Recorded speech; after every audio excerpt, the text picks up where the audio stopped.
Hér eru það þá hugleiðingadagbækurnar sem við erum að fara yfir hérna aðeins fyrst, sem að þið eru að tala stefnurnar, og þær eru þríþættar. Þið er að segja frá stefnunni sem til umfjöllunar út á hvað gengur hún, og síðan það A-liðurinn og síðan það B-liðurinn, og þeir komið kosti og galla, og það getur bæði verið fræðileg umfjöllun sem þeir fundu og sett inn eitthvað skoðun.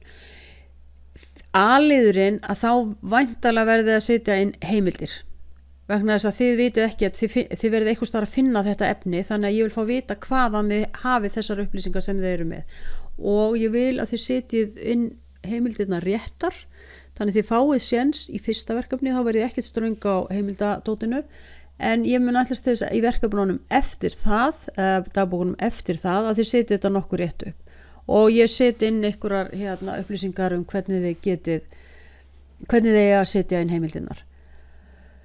Liður 2 í þessu, þetta var sérst liður 1. Liður 2 þá segið þið hvort þið hafið unni á leikskóla sem vinnur eftir þessari stefnu eða kenningu að einhverju eða öllu leyti, og segið frá ykkur hvernig ykkur finnst að fara eftir hugmyndafræðinni. Ef þið hafið ekki unnið á leikskólanum sem fer eftir henni, þá segið það, en þið eigið að segja hvort þið gætu hugsað ykkur það eða ekki, og verðið að rökstyðja svarið út frá fræðunum. Það þýðir ekki bara að segja, ég hef aldrei unnið á leikskóla og ég myndi ekki vilja hugsa mér að vinna við þetta. Ok, af hverju viltu ekki vinna við þetta? Það mjög áríðandi að þið geti rökstutt það sem og þetta þarf ekki að vera langt. Síðan gerið þið hugakort af kenningunni, þar sem öll helstu atriðin koma fram. Þið takið mynd af hugakortinu, mér er alveg sama hvort þið teiknið það, hvort þið gerið það í Word eða hvort þið notið eitthvað forrit á netinu. Það eina sem ég vil fá þetta inn í skjalið. Ég vil ekki fá 2 skjöl, ég vil ekki fá 1 Word-skjal og aðra mynd. Þetta er aftasti hlutin af skjalinu ykkar og ég vil geta rent yfir það allt í einu.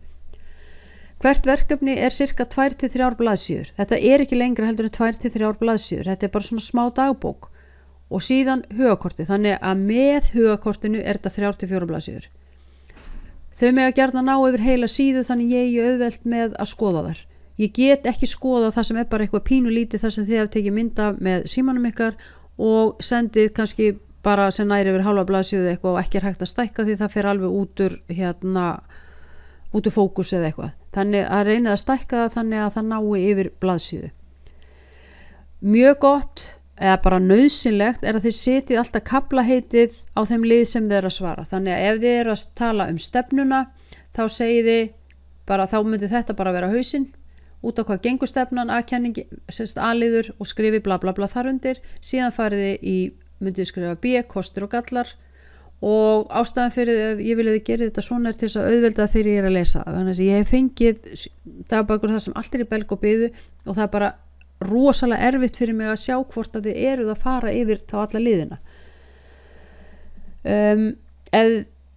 Já, ég setti þetta inn, ég hef nú ekkert verið að vesenast með þetta. Ef þið lesið ykkur til varðandi hugmyndafræðina umfram það lesefni sem ykkur er sett fyrir, þá er það kostur.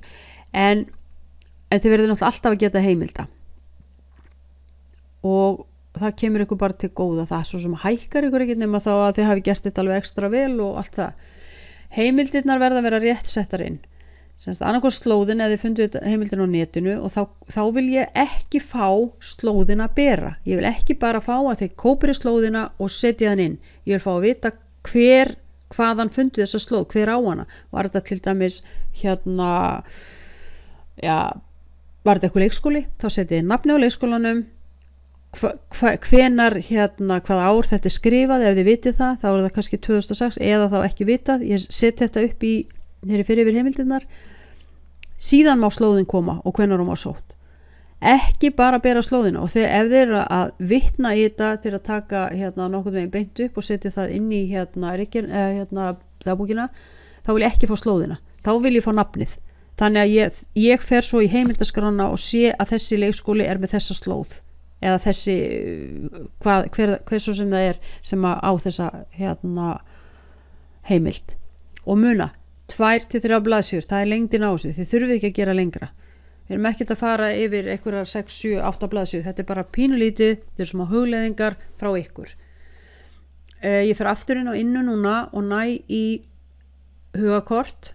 Hér er sem sagt mjög einfalt hugakort og hér er þetta bara þetta er sett upp svona því þetta er stólu úr einhverju barnaverkefni, þannig að við komum hér að skrifa hollustu og út frá hvað er það sem að flokkast undir hollustu. Það er ávextir, það er hreyfing, það er svefn, það er vatn, það er gremmiti og það er hollumatur, og þá fyrir við inn í hreyfingu, hvað er þar, og þá kom einhverju liðir þar út frá, svo gæti ekki jafnvel komið einhverju auka liðir ef í það færi. Og vatn, það myndi vera heitt vatn og það myndi vera kalt, drekka nóg og eitthvað bla bla bla. Þið sjáu, þetta er bara mjög einfalt. Annað dæmi sem ég fann líka á netinu, að það er sett upp bara eins og í Word eða einhverju á netinu. Þið megi alveg setja það upp svona. Það er ekki bara að það sé skiljanlegt og maður sjáu fljótt hvað það er. Þessi til dæmis segir, akkur er ég skólakennari, það er tilbreytingaríkt, þá getur komið hvað er það sem er svona tilbreytingaríkt. Það er áhuga á fæinu, eitthvað, getur skrifað eitthvað Hér segir hún, Lína Langsokkur, gott að vera í fríi. Þannig þið sjáu, það er hægt að gera þetta allavega. Og þetta mun auðvelda ykkur svo vinnuna í lotu 2, þegar þið getið dregið þetta upp og séð hver eru aðalatriðin í stefnunni, þannig þið eru fljóta að vinna með það og fljóta að sýna hinum hvað það er sem ykkur finnst vera merkilegt. Þetta er alltaf sumt verkefni 1 eða dagbækurnar, það er dagbækurnar sem ég er að tala núna, ekki verkefni 1 kannski sem slíkt. Þannig að þá hætti ég bara hér.